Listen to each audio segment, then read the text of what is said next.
Welcome to the IT Spot, where technology meets clarity. Whether you're an IT pro, a tech enthusiast, or just diving into the world of systems and networks, you're in the right place. We deliver easy-to-follow tutorials, troubleshooting guides, and real-world solutions for system administration, Windows, Linux, Mac, network setup and configuration, LAN, WAN, firewalls, VPNs, server management, AD, DNS, DHCP, file servers, cloud and virtualization, Azure, AWS, VMware, cybersecurity best practices, tools, tips and tech reviews. Learn, solve, upgrade your skills. Subscribe and turn on notifications so you never miss a powerful solution or time-saving tip from the IT Spot. So, let's start. As we learned in the last video, how to create a user in Windows 11.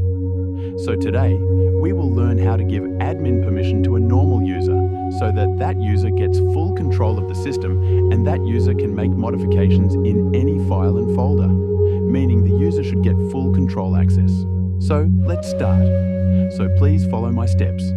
Here, I created a test user and we will give admin permission on it.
Thank you for watching this video.